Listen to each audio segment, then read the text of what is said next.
Assalamualaikum warahmatullahi wabarakatuh. Alhamdulillahillazi arsala rasulahu bil huda wa dinil haqq liyuzhirahu 'alad dini kullih wa kafa billahi shahida. Wa usalli wa usallimu ala rasulil karim wa ala alihi wa sahbihi ajma'in. Saudara saya Premier Datuk Petinggi Tan Sri Abang Johari, Timbalan Premier Datuk Seri Awang Tengah, Menteri Abdul Karim, Perdana Menteri, Sahabat Samahah, Datuk Kipli, Mufti Sarawak, Sahabat Samahah, Mufti-Mufti dan daif-daif kehormat, saudara-saudari yang dihormati sekalian. Kita panjatkan setinggi-tinggi syukur kepada Allah Subhanahu Wa Taala kerana dapat bersama-sama, dan saya ucapkan sekali lagi jazakallah khairan kepada Abang Jo dan jazakumullah khairan kepada semua, terutama yang menganjurkan seminar yang sangat bermakna ini. Ini yang menyebabkan saya selalu mencungkil pengalaman Sarawak, seperti yang saya sebut dalam konvensyen baru-baru ini di Kuala Lumpur, menepani dalam beberapa hal pembangunan ekonomi, teknologi, digital dan teknologi hijau. Pada hari ini kita menyaksikan kesediaan pimpinan negeri Sarawak untuk menekankan satu aspek yang sangat penting dalam negara madani. Negeri harus makmur, negeri harus berkembang maju, tapi mesti berakar kepada keyakinan, mesti meletakkan soal nilai dan akhlak itu sebagai paksinya. Dan sebab itu bila kita dengar tadi ucapan Mufti dan juga Premier, diulang prinsip kesederhanaan wasatiyah yang tentunya berdasarkan kefahaman dan ilmu. Ada beberapa aspek yang saya ingin tekankan tentang hal kesederhanaan dan ilmu. Tentunya berteraskan, bila disebut wasatiyah itu berteraskan Quran. Wa kadzalika ja'alnakum ummatan wasata litakunu syuhada'a 'alan nas wa yakuna ar-rasulu 'alaikum syahida. Ya. Umat seimbang itu, umat sederhana itu umat yang mampu maintain an equilibrium. Ya. Dia sederhana itu mungkin kerana ada keyakinan, akidah. Sederhana kerana ada ilmu. Sederhana ada kerana kebijaksanaan dan hikmah.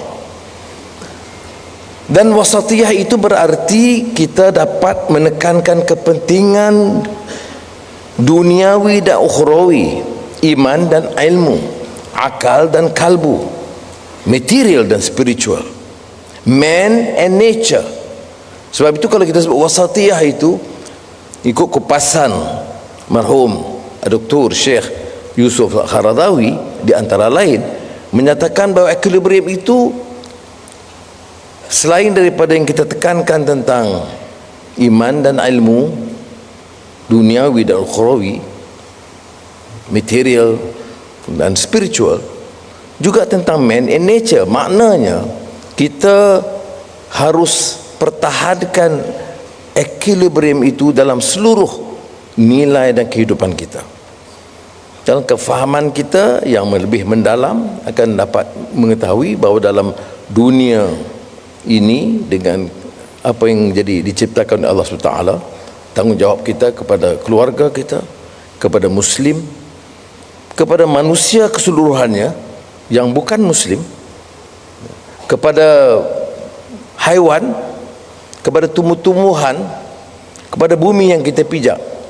Itu sebabnya ada keseimbangan atau wasatiyah di antara man and nature. Tidak boleh ada kemusnahan sewenang-wenang, tidak harus ada keangkuhan untuk bertapak di bumi menganggap ini kepujaan kita, bukan amanah dari Allah SWT. Dan bila saya sebut tentang hubungan kesederhanaan dengan kemanusiaan, dia tidak terlepas dengan semangat atau prinsip li ta'arafu. Allah jadikan kita berbagai jantina, berbagai kaum, berbagai budaya, bukan untuk bermusuh, tetapi prinsip Quran itu mengatasi doktrin, mengatasi ideologi, mengatasi faham kebangsaan yang sempit. Kerana li ta'arafu itu mengiktiraf wujudnya kepelbagaian, wujudnya kemajemukan. Untuk apa? Untuk kenal dan saling menghormati.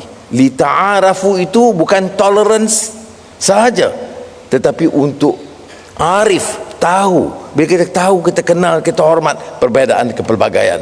Ini ditekan oleh Premier. Terima kasih, kerana ini juga menjadi tunggak di Sarawak yang kita harap akan lebih kukuh di negara Madani Malaysia. Dan hari ini kita sementara bicara tentang 60 tahun merdeka bersama Malaysia, menekankan soal pertumbuhan ekonomi. Hari ini kita memuliakan seorang tokoh agung, Al-Imam Syafi'i, imam besar dalam sejarah umat manusia, bukan sahaja di kalangan ahli sunnah wal jamaah dan penganut mazhab Syafi'i sebagai kita, tapi umumnya dalam sejarah umat manusia. Kerana kekuatan Al-Imam Syafi'i dalam penguasaan Al-Quran, hadis dan sunnah Rasulullah sallallahu alaihi wasallam. Tetapi kekuatannya, yang saya bukan pakar ni, sahabat mufti ramai, alim ulama beramai, jadi izinkan saya ni kupas sedikit. Tak berani menyentuh tajuk ini. Tapi yang apa dia keistimewaannya? Kalau tanya saya, kalau setakat baca kupasan Imam Ghazali, Imam Syafi'i, tidak semuanya. Ke Risalah ya, kerana ada terjemahan yang sangat baik dalam bahasa Inggeris. Kekuatannya ialah kerana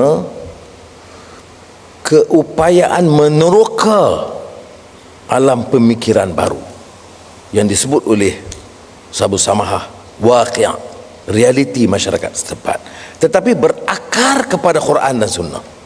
Sebab itu bila orang bicara kita tolak taklid, kita bawa ijtihad dan mau jadi mujtahid, ada prinsip-prinsip yang tak boleh kita tinggalkan, ya.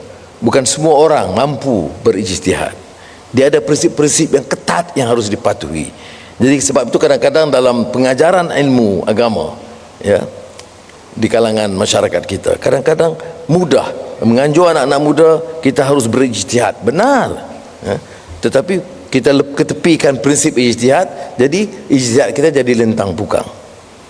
Kita lihat mujtahid menolak beberapa taklid oleh Imam Syafi'i ini kerana kekuatan dan penguasaan beliau tentang ilmu Islam yang sangat mendalam, ya. Sebab itu sebut tadi qaul qadim masa di Iraq, ya, qaul jadid masa di Mesir. Persuasana persekitaran berbeza, tetapi tidak pernah bertentangan dengan prinsip Al-Quranul Karim dan sunnah Rasulullah SAW. Jadi yang saya sebut tentang penderokan dalam pemikiran baru ini, kerana itu cabaran ini sampai ke sekarang, ya. Saya masih ingat sekali lagi bila saya undang ketika saya menjadi Menteri Keuangan dulu, bukan sekarang, dulu. Saya pernah Securities Commission mengundang marhum Syekh Yusuf Qaradawi untuk beri pandangan. Pada masa itu ada beberapa bidang baru, umpamanya futures trading, ya. Ini perkara yang baru, ya. Jadi saya bila ditanya, saya tak berani nak mengatakan ya atau tidak. Daripada masa itu juga belum ada suatu badan penasihat syariah di sistem keuangan Islam. Jadi saya kata lebih baiklah kita panggil tokoh alim ni, dia bincang dengan beberapa mufti dan ulama tempat bincang. Tapi Syekh Qaradawi bila sampai, dia beritahu saya, jangan. Hari pertama biasa nak dengar sepenuhnya pandangan daripada Securities Commission. Jadi hari kedua baru dia mula beri sedikit sebanyak ulasan. Bermakna di kalangan para ulama juga terpaksa mendepani beberapa aspek digital technology, soal futures trading saya sebut tadi, soal beberapa instrumen baru keuangan yang diperkenalkan. Jadi kita harus depani dan tidak mudah kita ketepikan. Tetap yang diperlukan adalah penguasaan ilmu asas dari Islam dan juga dari ilmu-ilmu baru. Ini yang disebut penerokaan ke alam pemikiran baru, tetapi berteraskan kepada kefahaman. Baru-baru ini di Dewan Bahasa dan Pustaka saya luncurkan semula Yayasan Karyawan yang pernah saya lakukan puluhan tahun yang lalu, kerana tujuannya seperti mana yang dibuat oleh inisiatif Kerajaan Sarawak dan Pejabat Mufti ialah menggali khazanah lama. Kita kadang-kadang ada cendekiawan-cendekiawan baru, semua memberikan keupayaan meneroka pemikiran baru, tetapi tidak berakar kepada khazanah yang besar yang pernah kita lahirkan dan hasilkan. Dan sebab itu dalam Yayasan Karyawan kita minta supaya pertama dihasilkan karya-karya lama dari tempatan, seperti mana dilakukan di sini Syekh Haji Osman Al-Sarawaki, seorang ulama besar yang diiktiraf termasuk oleh Buya Hamka sendiri, sebagai guru kepada ayahnya Haji Abdul Malik, Haji Abdul Karim Amrullah, ayah kepada Hamka. Ini kalau Hamka, seorang ulama besar rantau, boleh mengiktiraf seorang ulama silam Sarawak, adalah sangat memalukan kalau cendekiawan Sarawak tidak kenal siapa dia, tokoh besar itu. Ini yang saya sebut tentang keperluan menggali khazanah dari sini, kemudian tentunya mengupas karya-karya besar. Hari ini kita bicara soal Imam Syafi'i. Sudah tahu dalam dunia pemikiran ilmu di barat, dia ada great books, 100 great books yang diedit oleh Mortimer Adler. Dia ada Harold Bloom tentang the Great Western Canon. Mana seorang sarjana barat, dia ada rangkaian khazanah yang harus dia kuasai atau kebanyakan yang dia kuasai. Tapi dalam dunia Melayu, dunia Islam, ini tak ketara. Sebab itu saya minta supaya Yayasan Karyawan gali semula, termasuk karya Melayu, nak bagikan soal hikayat Hang Tuah atau sejarah Melayu, atau Fatan Nafis, Raja Ali Haji, itu boleh. Tetapi juga dengan khazanah ilmu, termasuk di Sarawak Syekh Haji Osman Fatani, Syekh Daud Abdullah Fatani, ulama besar. Saya tertarik tentang ini semua pendukung mazhab Syafi'i, ya. Syekh Abdullah Fatani itu kuat berpegang kepada mazhab Syafi'i, walaupun memberikan sedikit ruang kerana menulis di rantau Melayu, Fatani, Tanah Melayu dan Indonesia. Di beberapa tempat lain saya kupas, Mufti Dr. Luqman pernah dengar karya dia yang menarik, umpamanya penafsiran dari pengajaran Imam Syafi'i rahimahullah tentang salat. Kupasan kitab dia Amniyatul Musalli yang banyak dibaca di madrasah dan pesantren-pesantren. Saya sebut buku ini kerana saya bernasib baik ada peluang membaca banyak semasa beristirahat di Sungai Buloh. Tetapi yang menarik saya, kerana Amniyatul Musalli itu ada dua aspek. Satu, karya lama besar. Satu lagi kerana ia bicarakan tentang semua jenis solat. Jadi kita masa duduk tengah beristirahat itu, inilah ambil kesempatan semua jenis solat kita nak kuasai, nak kena buat juga. Apa yang ketinggalan, yang kadang-kadang kesibukan dunia di luar tak. Tetapi yang paling menarik pada saya, seorang ulama silam Kepulauan Melayu boleh menulis sekitar tahun 16, 17, saya tak pasti tahunnya sekarang.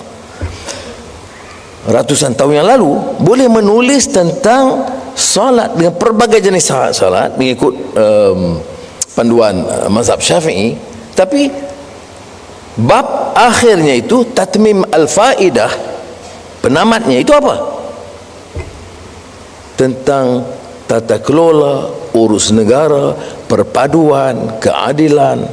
Luar biasa ulama ini menulis bab mengenai salat.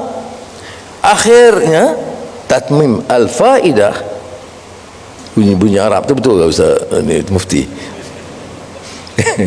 Saya macam Abang Jo juga, kita bahasa Inggeris.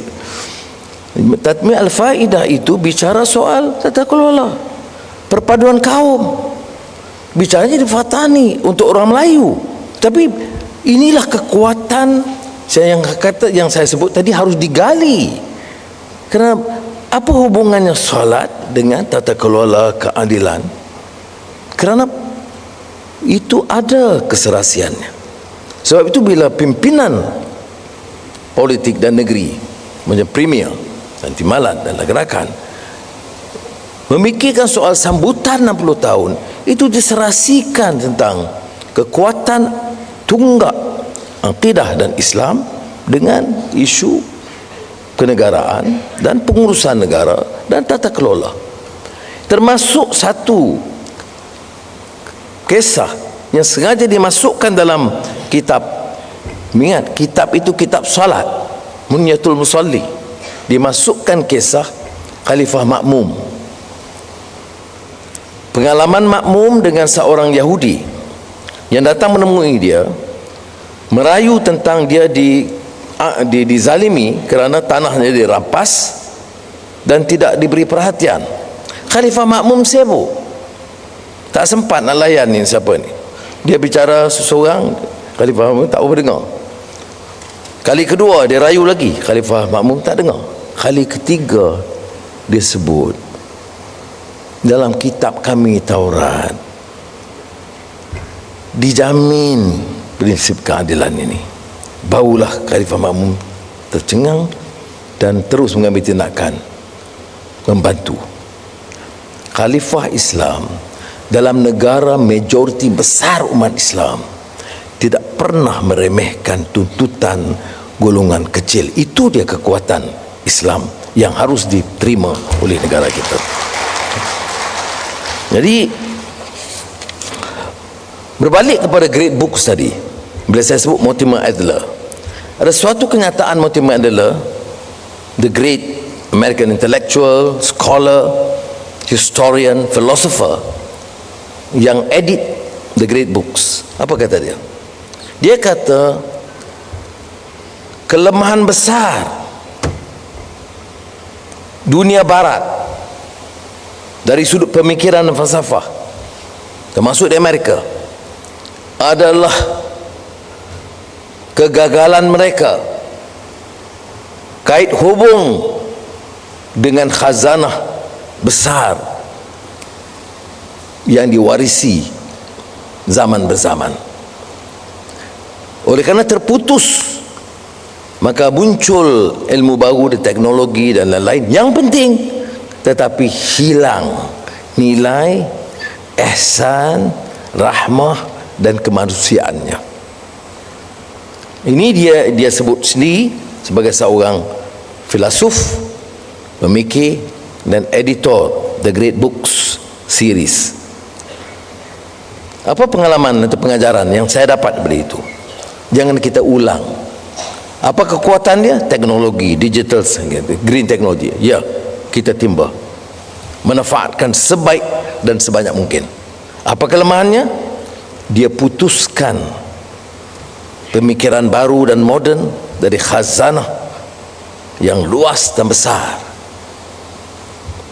Jadi alhamdulillah, dengan inisiatif atau ikhtiar ini, menggilap semula pengajaran, pengalaman, pendidikan Al-Imam Syafi'i. Ini menunjukkan bahawa kita mudah-mudahan insya-Allah kembali ke garisan yang betul, bawa perubahan bawa teknologi baru, tingkatkan penguasaan ilmu, penguasaan bahasa, hormat budaya, perbezaan budaya, tetapi senantiasa kekal dengan tunggak khazanah agama bangsa kita, seperti mana yang kita hadir kepada hari ini, Muktamar Al-Imam Al-Syafi'i. Sebab itu saya agak terkesan, saya tak berminat lagi nak baca teks ini, kerana saya telah mendengar kupasan daripada Premier dan juga Mufti. Saya rasa bangga, alhamdulillah.